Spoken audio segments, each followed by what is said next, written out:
ওগো কেহ তোমার আপন নয়, জোরে বলুন সুবহানাল্লাহ। আপন আপন করি রে মন, ওগো কেহ তোমার আপন নয়, যে জন মোদের আপন জনা আসুয়ে আছেন মদিনায়। আল্লাহ একদিন সাদা কাপড়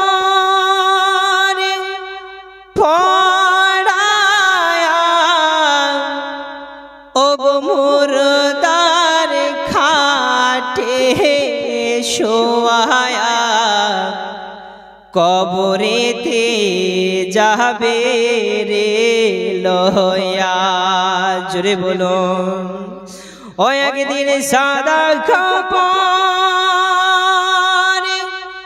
পরায়া, ওগো মুর্দার খাটে শোয়ায়া, কবরেতে যাবে রে লয়া। ওয়াবুঝ মন ওয়াবুঝ মন রে, দম ফুরালে বুঝবি কে আপন। পাগল মন পাগল মন রে, দম ফুরালে বুঝবি কে আপন। ওগো ও যারা তোমার আপন, তাহারাই তোমায় পরাবে কাফন, তাহারাই তোমায় করবে রে দাফন, জোরে বলো। ওগো ও যারা তোমার আপন, তাহারাই তোমায় পরাবে কাফন, তাহিয়া রক্ষা করিবে মন তোর ঈমান। ওয়াবুঝ মন ওয়াবুঝ মন রে, দম ফুরালে বুঝবি কে আপন। আল্লাহুম্মা সাল্লি আলা আইয়ুব আলাইহিস সালাম। ওই ব্যক্তিকে আপনার ডাক দিয়ে বলতে আছে, শোনো রে, আমার আল্লাহ পাক যেটা করে সেটাই আমার কাছে ভালো, জোরে বলুন সুবহানাল্লাহ। ও বন্ধু, আব্বাজি মুসলমান দিলের কানটি লাগিয়ে শুনে যাবেন। আইয়ুব আলাইহিস সালাম আপনার আল্লাহর কত আপনার প্রশংসা করেছিলেন। আবার যেন আপনার কিছুদিন পরে তিনাকে পরীক্ষা করার জন্য আল্লাহ পাক এত বড় আপনার বাদশা ছিলেন, তিনার আপনার সব বাবা ধানের আপনার খেতি বলেন ফসল বলেন সমস্ত কিছু আগুনে পুড়ে গেল। আবার যেন আইয়ুব নবীকে ডাক দিয়ে বলে, নবী গো, আপনার সমস্ত ফসলগুলো পুড়ে ছাই হয়ে গেছে। ওই আল্লাহর নবী আইয়ুব আলাইহিস সালাম ডাক দিয়ে বলে, শোনো রে, আল্লাহ যেটা করে সেটা ভালোর জন্য করে। আজকে যদি দুনিয়ার বুকে বাবা আপনার হতো, আমরা আল্লাহর নাফরমানি করে দিতাম, কিন্তু না না, আল্লাহ তাআলার প্রশংসা আপনার কি রকম ভাবে করা উচিত। আল্লাহ পাক তিনাকে কত বড় আপনার পরীক্ষা করেছিলেন, আবার নাই বাবা তারপরে আপনার কি হলো, আইয়ুব আলাইহিস সালামকে আবার যেন আল্লাহ পাক পরীক্ষার মধ্যে ফেললেন। কিতাবের মধ্যে বলা হয় তিনার পা থেকে নিয়ে আপনার মস্তক পর্যন্ত পুরো শরীরটা আপনার পচিয়ে দিয়েছিল। 1 বছর নয়, 2 বছর নয় রে, 18 বছর ধরে পুরো শরীরে আপনার পোকা করেছিল, জোরে বলো বন্ধুরে। ওই নবীকে গ্রামের মানুষ যেন আপনার বাবা থাকতে দিল না, বলে আইয়ুব নবী গো,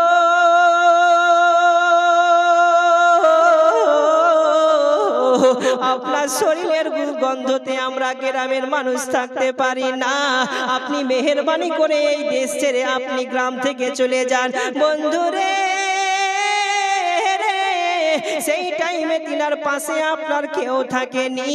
তিনার আপনার জননী বিবি, তিনার সঙ্গে আপনার হাত ধরে আপনার জঙ্গলের দিকে রওনা হতে লাগিল। আইয়ুব আলাইহিস সালাম বলে, বিবি রে, সমস্ত মানুষ আমাকে ছেড়ে চলে গেল, কিন্তু তুমি কেন গেলে না? বিবি বলতে আছে, স্বামী গো, আমি আপনার হাত ধরে ওই আল্লাহর জান্নাতে যেতে চাই।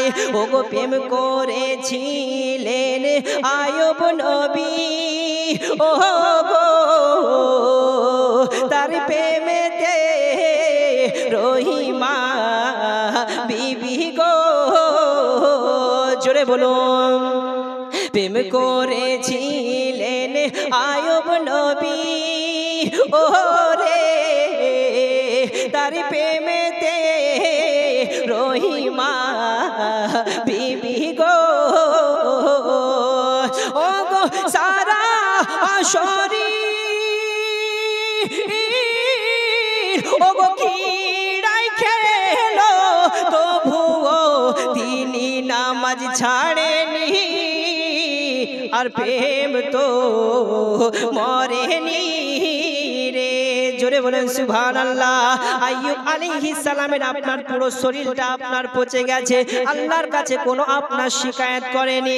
বন্ধুরে, ওই আইয়ুব নবী আপনার একদিন ফজরের নামাজ পড়ে আপনার দেখতে আছেন কি তিনার আপনার পুরো শরীরটা তো পচেছে, জিহ্বা দিয়ে আপনার পোকা আসে। আইয়ুব নবী আল্লাহর দরবারে হাত দুখানা তুলে বলে, মাওলা গো, আপনি আমার সন্তানকে কেড়ে নিয়েছেন, কোনো অভিযোগ করেনি। ও গো মাওলা,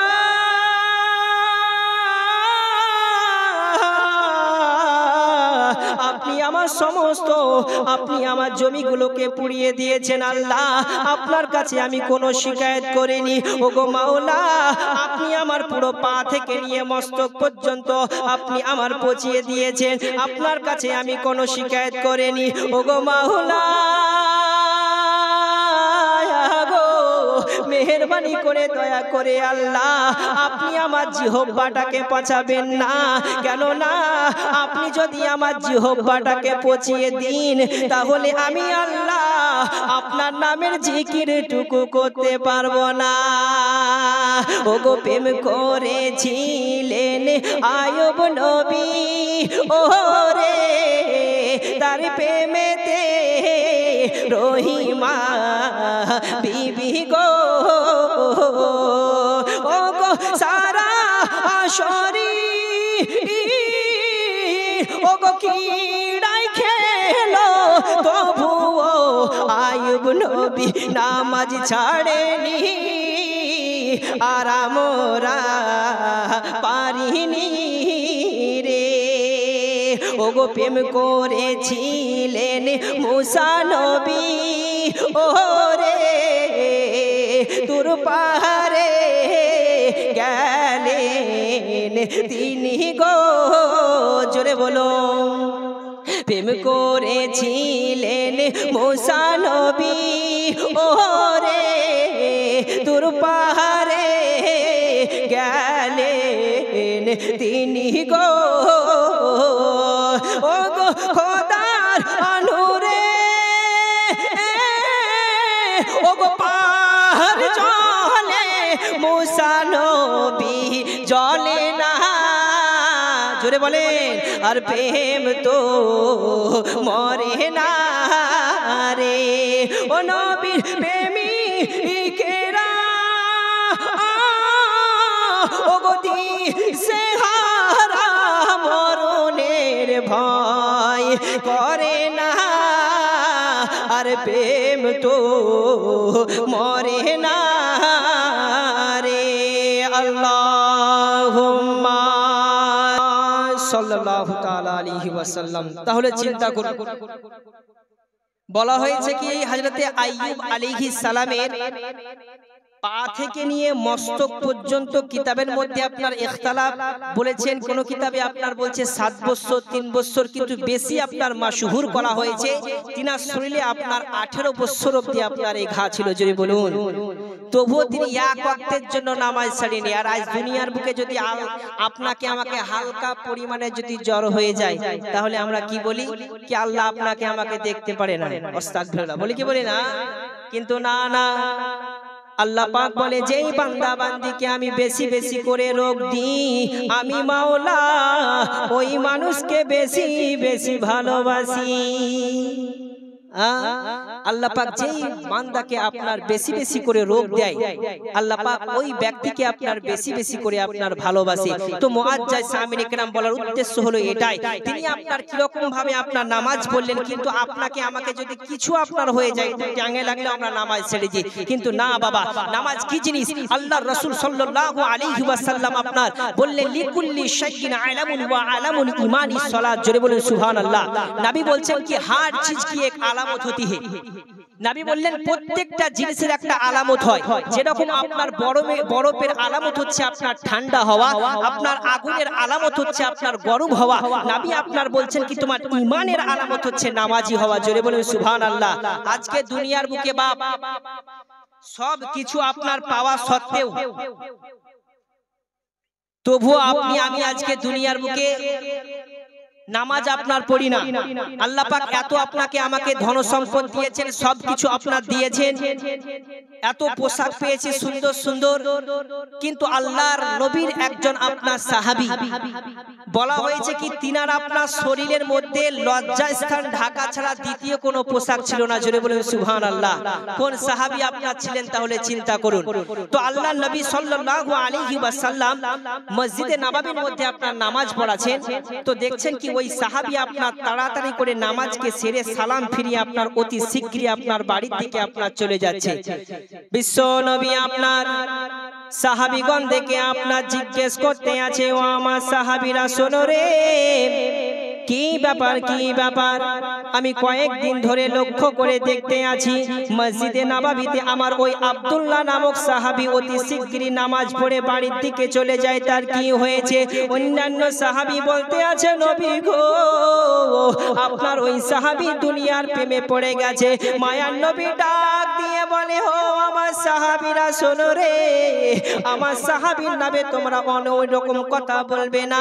আমি নবীজি স্বয়ং গিয়ে দেখতে চাই আমার সাহাবীর কি হয়েছে। জোরে বলুন সুবহানাল্লাহ। বন্ধুরে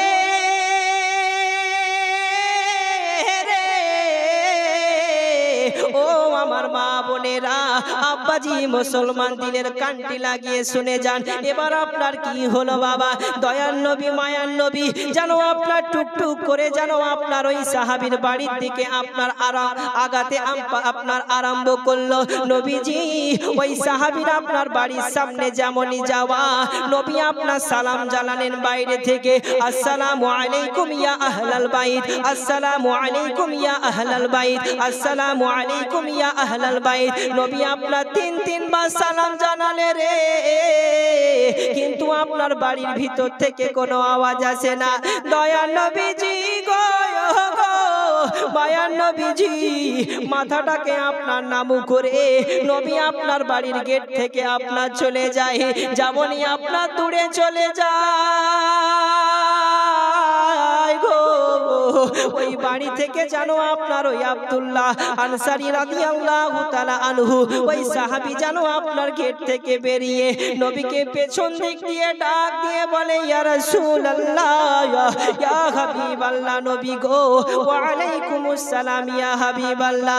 ও গো মায়ার নবীজি গো, যেমনই নবী আপনার সাহাবী ডাক দিয়েছে নবীকে, নবী পেছন দিক থেকে চেয়ে বলে, ও আব্দুল্লাহ আনসারী শোনো রে, আমি নবীজি তোমার গেটের সামনে গিয়ে, তোমার বাড়ির গেটের সামনে গিয়ে আমি একবার নয় দুইবার নয়, আমি নবী তিনবার সালাম জানিয়েছি রে, তোমার বাড়ি থেকে কোনো উত্তর পাইনি।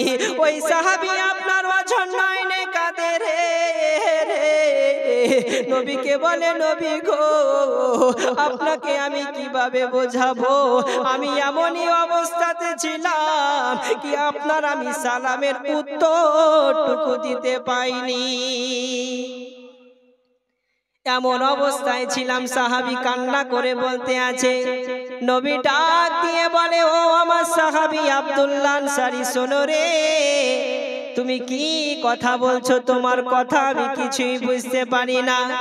সাহাবী আপনার নবীকে বলতে আছে, মায়া নবী গো, ইয়া রাসূলুল্লাহ, ইয়া হাবিবাল্লাহ, নবী গো, মেহেরবানি করে দয়া করে আপনি একটু আমার বাড়ির সামনে চলুন, তাহলেই বুঝতে পারবেন।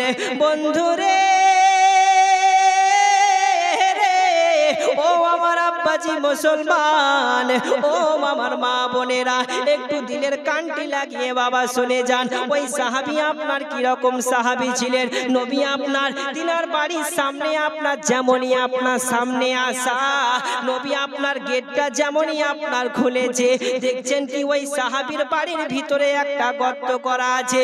নবী আপনার জিজ্ঞেস করে, ও আব্দুল্লাহ আনসারী, শোনো রে, তোমার বাড়ির ভিতরে এত বড় গর্ত কিসের? ওই সাহাবী আপনার ওজন নয়নে কাঁদে গো।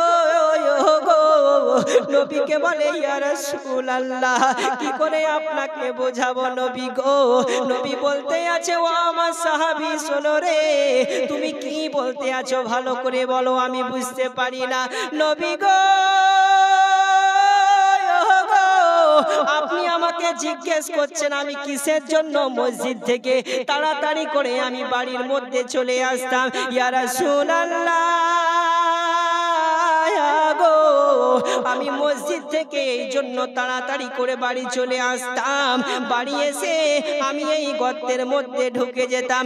নবী বলছে, তোমার কথাই কিছুই বুঝতে পারি না। ওই সাহাবী বলতে আছে, নবী গো, বাড়ির মধ্যে যখন আমি ছিলাম, ইয়া রাসূলুল্লাহ, আমার বিবি আমাকে ডাক দিয়ে বলে, বিবি আমাকে ডাক দিয়ে বলতে আছে, স্বামী গো, আমারও নামাজ পড়তে ইচ্ছা করে, কিন্তু ইয়া রাসূলুল্লাহ গো, আমার বাড়িতে আমার এই লজ্জাস্থান ঢাকা ছাড়া দ্বিতীয় কোনো পোশাক নাই। জোরে বলেন সুবহানাল্লাহ। এই জন্য ইয়া রাসূলুল্লাহ আমি মসজিদ থেকে তাড়াতাড়ি করে বাড়ির মধ্যে চলে আসিতাম, আর বাড়িতে আপনার চলে এসে এই গর্তের মধ্যে আমি ঢুকে যেতাম, আর গর্তের মধ্যে ঢুকে আমার শরীর থেকে আমার এই কাপড়কে খুলে দিতাম, আর আমার এই কাপড় দিয়ে আমার বিবি নামাজ পড়িত।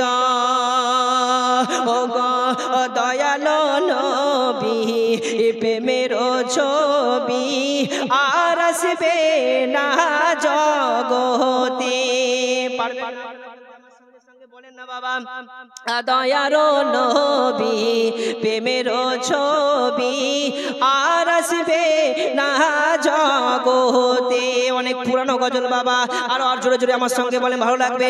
আমারে দয়ালো নবী, প্রেমের ছবি জগতে। ও গো হাসর দিনে উম্মত বিনে, হাসর দিনে উম্মত বিনে, ও গো যাবে না নবী বেহেশতে। জোরে বলুন, আমারে দয়ালো নবী, প্রেমের ছবি না জগতে। চাচা কানে বলেন না, বলেন কেন গো? দয়ালো নবী, প্রেমের ছবি আর আসবে না জগতে।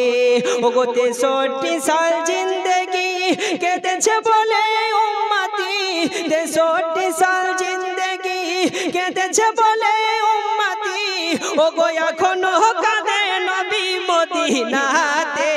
আমারে দয়ালো নবী, প্রেমের ছবি আর আসবে না জগতে। চাচা বলেন, দয়ালো নবী, ছবি আর আসবে না জগতে।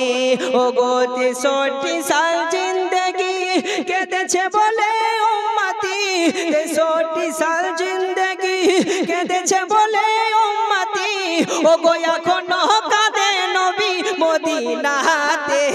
আমার আমারে দয়ালো নবী প্রেমের ছবি আর আসবে না জগতে আমার দয়ালো নবী প্রেমের ছবি আর আসবে না জগতে ও গো হাসর দিনে উম্মত বিনে হাসর দিনে উম্মত বিনে ও গো যাবে না নবী বেহেশতে আমার দয়ালো নবী প্রেমের ছবি আর আসবে না জগতে আমার দয়ালো নবী প্রেমের ছবি আর আসবে না জগতে আল্লাহ। তো মুআজ্জাজ সামিন ইকরাম, আমার শিক্ষিত মানুষেরা, সুধী মানুষেরা, আব্বাজি মুসলমান,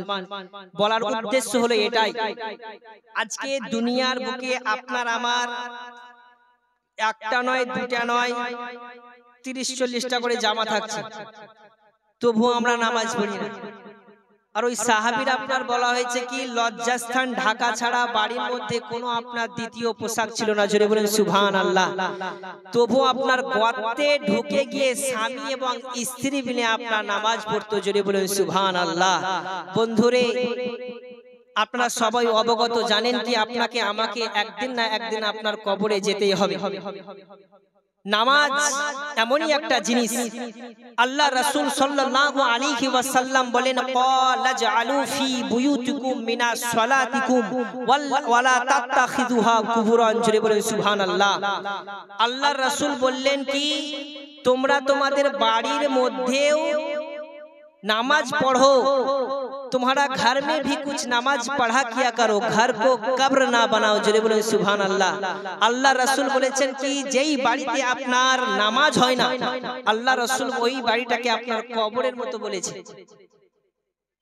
তো মুআজ্জাজ সামিন ইকরাম, দুনিয়া ছেড়ে আপনাকে আমাকে একদিন না একদিন ওই কবরের ঘরে যেতেই হবে বাপজি মুসলমান। তো বলার সুন্দর ভাবে আপনাকে আমাকে গোসল করে আপনার কি করবে, কবরস্থ আপনার করে দিবে, জোরে বলেন সুবহানাল্লাহ। এটাই হচ্ছে আপনার আমার ইসলাম। আমার আল্লাহ পাক বলছে বান্দারে দুনিয়ার বুকে তোমার আধার কার্ডে মুসলমান, ভোটার কার্ডে মুসলমান, নামধারী মুসলমান, তাই তোমাকে দুনিয়ার আগুনে স্পর্শ করতে পারে না। আমি আল্লাহ তোমাকে বলছি ওয়ালা তামুতুন্না ইল্লা ওয়া আনতুম মুসলিমুন। বান্দারে তুমি আমি মাওলার কবরে শুধু তুমি প্রকৃত মুসলমান হয়ে চলে এসো, আমি আল্লাহর কবরে তোমাকে স্পর্শ, তোমাকে আল্লাহর কবরের আগুনে তোমাকে স্পর্শ করতে পারবে না, জোরে বলেন সুবহানাল্লাহ। মুআজ্জাজ সামিন ইকরাম, বলার উদ্দেশ্য হলো এটাই কি আপনারা জানেন কি মরণ আপনার কি রকম জিনিস। দুনিয়ার বুকে ভাবছেন কি আপনার ছেলে সন্তান সবাই যাবে, না না, কেউ আপনার সঙ্গে যাবে না। আল্লাহর রাসূল সাল্লাল্লাহু তাআলা আলাইহি ওয়াসাল্লামের কাছে আপনার সাহাবীগণ আপনার জিজ্ঞেস করতে আছে, ইয়া রাসূলুল্লাহ, ইয়া হাবিবাল্লাহ, নবী গো, কোন গুনাহগার ব্যক্তি যখন দুনিয়া থেকে যখন আপনার কবরের ঘরে যায়, সেই ব্যক্তিকে আপনার কতটুকু আপনার তার সামনে যখন মালাকুল মউত ফেরেশতা যখন চলে আসে, ওই ব্যক্তিকে আপনার কতটুকু পিপাসা লাগে। বন্ধুরে সাহাবীগণ আপনার এই কথা নবীকে জিজ্ঞেস করতে আছে, নবী বলতে আছে, ও আমার সাহাবী শোনো রে, তোমরা জানতে চাও কোন গুনাহগার ব্যক্তির সামনে যখন মালাকুল মউত ফেরেশতা যখন আপনার চলে আসে, ওই ব্যক্তিকে কতটুকু আপনার পিপাসা লাগে। বন্ধুরে আল্লাহর নবী সাল্লাল্লাহু তাআলা আলাইহি ওয়াসাল্লাম, নবী আপনার জান কবজকারী ফেরেশতা যখন হাজির যখন হয়ে যায়, ইয়া রাসূলুল্লাহ, ওই ব্যক্তিকে কতটুকু পিপাসা লাগে, জোরে বলুন সুবহানাল্লাহ। আল্লাহর নবী আপনার ডাক দিয়ে আপনার বলতে আছে, ও আমার সাহাবী শোনো রে, তোমরা জানতে চাও কোন গুনাহগার ব্যক্তির সামনে যখন মালাকুল মউত ফেরেশতা যখন হাজির যখন হয়ে যায়, ওই ব্যক্তিকে কতটুকু পিপাসা লাগে। আমার দয়ার নবী ডাক দিয়ে বলতে আছে, ও আমার সাহাবীরা শোনো রে, দুনিয়ার বুকে যত সমুদ্র আছে, নদী আছে, পুকুর আছে, সমস্ত পানিকে যদি আপনার একত্রিত করা হয়, সেই টাইমে যদি তার মুখের সামনে ওই পানিকে আপনার ঢালা হয় তবুও তার পিপাসা মিটবে না। বাবাজি গো, তোমাদের পায়ের মধ্যে হাত দিয়ে বলে যাই, ওই কবর বড় ভয়ঙ্কর রে যুবক। আজকে দুনিয়ার বুকে মাস্তানি দেখাও, আজ নিজেকে কত শক্ত আপনার শক্তিশালী মনে করো। একবার ওই কবরের দিকে তাকিয়ে দেখো রে যুবক, তোমার মতো কত বীর বীর পারওয়ান আজকে শুয়ে আছে। একবার কবরে গিয়ে দেখো, কবরে গিয়ে একবার শুয়ে দেখো, ওই জায়গাতে আপনার কেউ আপনাকে দেখতে যাবে না। ও গো এ দুনিয়া চিরজীবন বাবা থাকার জায়গা নাই, অন্ধকার কবর যে তোমার আসল ঠিকানা। জোরে বলুন, এ দুনিয়ায় চিরজীবন বাবা থাকার জায়গা নাই, অন্ধকার কবর যে তোমার আসল ঠিকানা। ও গো সবাই রেখে আমায় চলে যাবে, সঙ্গী হবে না।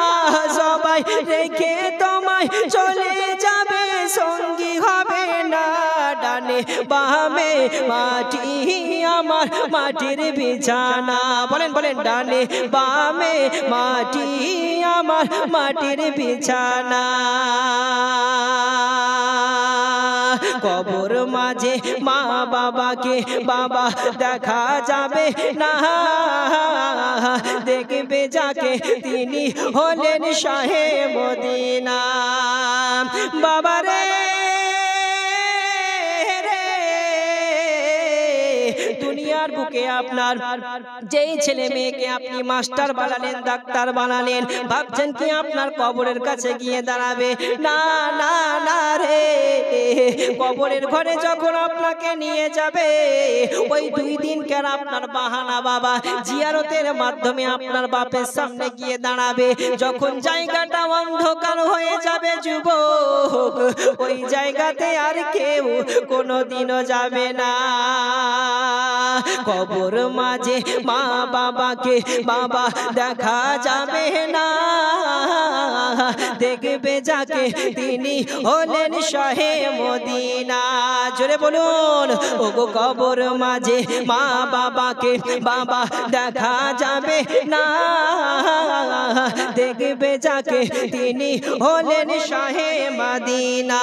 ও ভাই বুঝবে কবে নবী ছাড়া আপন কেহ নাই। জোরে, ও ভাই বুঝবে কবে নবী ছাড়া আপন কেহ নাই। ও ভাই ভেবে ভেবে চিন্তা করো, আপন কেহ নাই। ডানে বামে মাটি তোমার মাটির বিছানা, ডানে বামে মাটি তোমার মাটির বিছানা, ডানে বামে মাটি তোমার মাটির বিছানা। বাড়ি গাড়ি দালান কোঠি যাহা করিলাম, সব কিছু ফেলিয়া আমি একাই চলিলাম। বাবাজি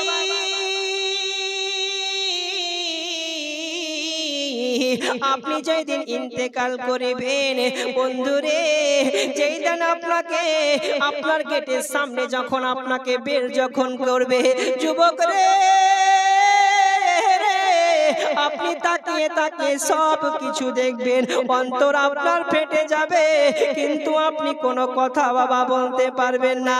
বাড়ি গাড়ি দালান কুঠি ওগো যাহা করিলাম, সব কিছু ফেলিয়া আমি একাই চলিলাম। জোরে বলুন, ওগো বাড়ি গাড়ি দালান কুঠি যাহা করিলাম, সব কিছু ফেলিয়া আমি একাই চলিলাম। ওগো যাওয়ার সময় ভেবে দেখি আপন কেহ নাই, ওগো যাওয়ার সময় ভেবে দেখবে আপন কেহ নাই।